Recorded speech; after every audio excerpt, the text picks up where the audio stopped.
Oi pessoal, tudo bom? Meu nome é Natália Nicole e eu vim compartilhar com vocês algumas ideias.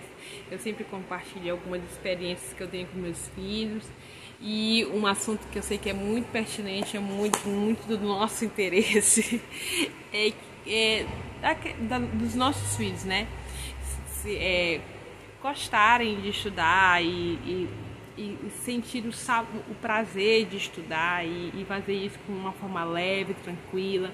E eu sei que é uma percepção muito mais nossa, né, da importância do estudo, porque a criança ela não sabe dimensionar. Quem sabe dimensionar apenas são os pais. Nós sabemos da importância, né, de se dedicar desde cedo, mas a criança ela não sabe. Então tá muito mais no nosso trabalho mesmo, duro, de formiguinha, do dia a dia, de tentar, sabe, moldar essa capacidade, também essa característica, né, de um bom estudante. Então eu vim falar sobre um assunto sobre a questão de matemática, né? Não somente matemática, mas isso é um assunto que ele pode ser adaptado para qualquer outro assunto. Eu tenho minhas metas pessoais em relação a Cristóvão e Teodoro, em relação a ter uns estudos paralelos de determinadas disciplinas, que eu sei que é importante, que com certeza um dia eles vão saber que é importante também. Mas hoje eles não sabem. Então tá muito esse cargo a nós mesmo, né, como pais, como professores, né, de mostrar essa importância. Mas entre mostrar e eles entenderem isso é um trabalho longo e que nós vamos colher isso a longo prazo. Então, eu falei sobre a questão da matemática, por quê? Porque eu vejo muitos pais, muitas crianças, eu sempre acompanhei muitas crianças que não gostavam de matemática, né? Eu mesmo já tive muitos momentos de não gostar de matemática dentro da minha juventude, né? E achar que matemática era muito difícil e tal, aquelas questões. Mas quando a pessoa é muito mais porque a pessoa não sabe, não tem propriedade daquele assunto, e então é difícil, é chato, é isso e aquilo. É como se fosse que você estivesse no escuro e quando começa a estudar, tudo fica muito mais claro. E para uma criança, a questão de uma criança, ela é um livro aberto, sabe? Mais em páginas brancas. Se ela receber sinais positivos de determinado assunto, que é legal, que é interessante, que é importante, não falar, mas mostrar, sabe? Que matemática está em todos os lugares, no supermercado, no dinheiro, no que sobra, no que falta, nos canais da TV e mostrar que matemática ele envolve todo o nosso universo. E mostrar uma paixão, mesmo como eu vejo que tem muitos pais que falam, mas eu não gosto de matemática, e quando você fala isso, você sinaliza para a criança, para ela não gostar também. É muito difícil um filho de uma pessoa que fala que não gosta de matemática, a criança vai gostar. Ela pode gostar no futuro, talvez por uma tendência de realmente gostar de cálculo e gostar dos números, isso e aquilo. Mas por muito tempo, na fase de infância, que ela deveria gostar, sabe, digerir de uma forma bem gostosa, bem tranquila, ela perde esse prazer no aprendizado de determinadas áreas por ser passado uma percepção errada. Então, eu vejo muito aqui, por exemplo, no meu filho, eu sempre tento mostrar de uma forma diferente alguns assuntos que são mais pesadinhos, sabe? Mas eu vejo assim que antigamente eu falava, ixi, filho, hoje é matemática, vamos estudar? Tem que se esforçar bastante e tal. Um sinal que eu mostrava para ele que ele tinha que estudar matemática com muito mais força, com muito mais dedicação, do que qualquer outra disciplina. É um sinal errado que eu passava.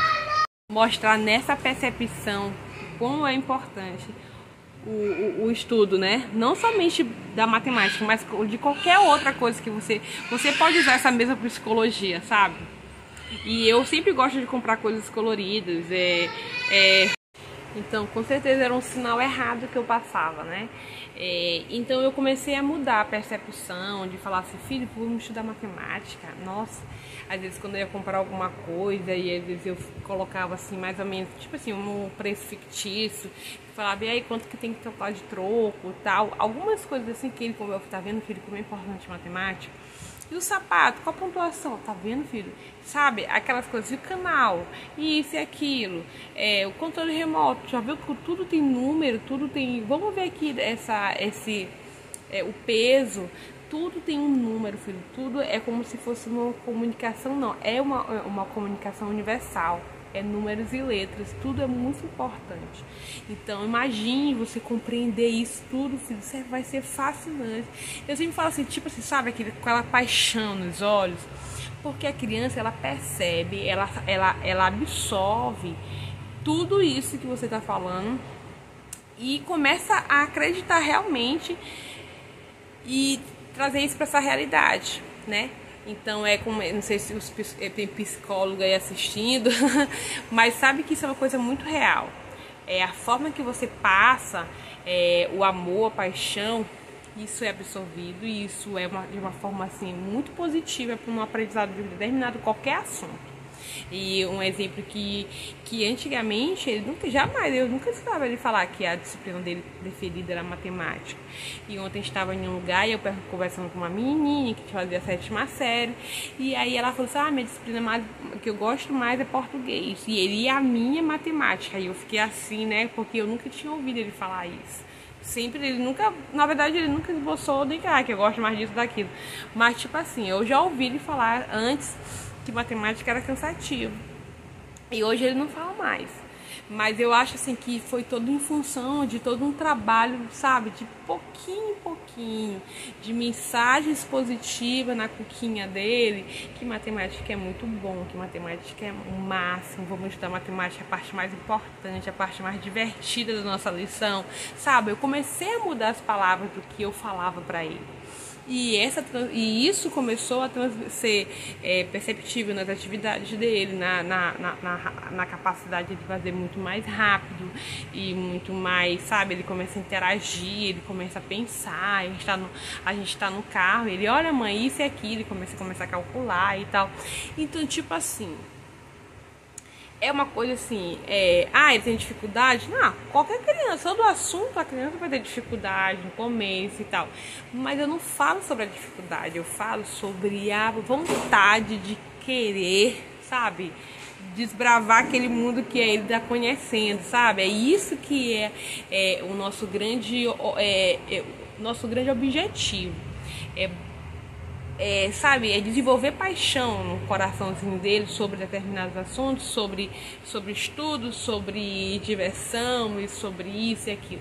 Porque os eletrônicos, eles puxam muito isso, porque já é muito dinâmico. Os eletrônicos, videogame, os tablets, YouTube, já é muito dinâmico, é muito divertido. Você pode ficar um pouco na frente da televisão, é capaz de você ficar quase 1 hora e passando. Se você não se vigiar, você passa praticamente o dia todo, porque é divertido, é interativo, chama atenção, são cores, são isso e aquilo, daqui a pouco rapaz e outro. Então é divertido. Então é muito difícil competir com um mundo desse.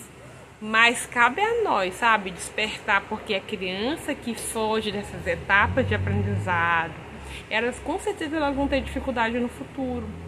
Não somente em relação ao mercado de trabalho, ou faculdade, ou sei lá o que, mas dificuldade mesmo em concluir as séries, dificuldade em se colocar. Por quê? Porque como se fosse assim, que a criança, ela não entende, estudar é bom pro teu futuro. Ela não sabe o que é futuro, ela não percebe, ela não tem essa percepção do que é o futuro. Ela quer saber de hoje, que ela quer lanchar, e que ela quer fazer o dever, e depois ela vai assistir televisão, ou então depois ela vai andar de bicicleta.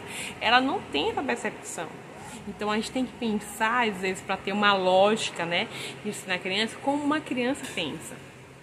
E aí que a gente vai entrando nesse universo infantil, e aí vai ter toda a lógica. A criança, ela não tem essa percepção a longo prazo. né? Nem às vezes a gente tem do que a gente já viveu, né? Mas não do nosso futuro. Eu nunca vou saber como é que é uma vida de uma pessoa que tem 50 anos, por mais que eu imagine, mas eu nunca tive 50 anos, né? Então é mais ou menos isso. Então eu espero que vocês realmente usem recursos. Ó, esse livrinho aqui que eu comprei, que nem fosse uma pastazinha de tudo que ele faz em relação à evolução das atividades que ele vai fazendo, de matemática, de inglês, do meu cronograma que eu uso, assim, independente da escola. Eu vou mostrando a evolução dele, que nem fosse como se fosse um prêmio, né? Então tudo que ele faz de importante em relação às coisas que ele cria, que ele gosta muito de fazer, brinquedos de papel, a gente vai colocando aqui como coisas importantes. E o que eu utilizei para isso aqui também? Matemática. Porque tipo assim, o que ele tem que entra aqui são coisas importantes para ele. Então ele vai, toda vez que ele abre aquele, mãe, é minha parte, que é a parte que tem matemática, né? Que tem todas as atividades, ou desenhos, ou coisas que ele criou, a gente vai colocando aqui. Então é como se fosse um símbolo de coisas muito importantes. Além, né? Importantes assim, tipo assim, como se fosse um chameguinho. Então a gente vai colocando, a gente compra coisas diferentes, canetas, borrachas. A gente compra coisas diferentes, borrachas, coisas assim coloridas, tenta pegar aplicativos que são coisas do interesse. A gente não pode falar, mas criança não tem que ter. Eu tenho um pensamento diferente em relação a contatos de jogos. Eu acho assim que tudo você pode utilizar a seu favor, sabe? Porque a internet tá aí, a tecnologia tá aí, então você não pode ficar de fora, não pode deixar sua criança de fora. Então tudo você pode utilizar para despertar esse interesse, mas lógico que você é o filtro do seu filho, você é o filtro dos seus alunos, você tá ali, né, na percepção. Mas você não tem controle de tudo. E quem tem controle? Ninguém tem controle. A gente faz o que a gente pode, a gente vai, sabe, levando na direção. Nossa parte está fazendo, né? Então eu acho assim que ter muito mais a paixão pelos estudos está muito mais na percepção de quem está ensinando e da forma que está ensinando do que deles mesmos, porque deles é apenas uma consequência de quem está passando, sabe? Então eu espero que vocês tenham gostado dessa grande reflexão, dessa pequena reflexão, né, grande, mas de uma forma muito carinhosa que eu fiz para vocês. E é como se fosse o meu dia a dia, né? É a percepção que eu tenho do meu dia a dia em relação aos meus filhos, em relação às minhas experiências, em relação ao que está funcionando pra mim, tá? Você é livre pra decidir trilhar a sua vida e o seu rumo, tá? Deus abençoe, que vocês possam se sentir abençoados nesse dia. Tchau!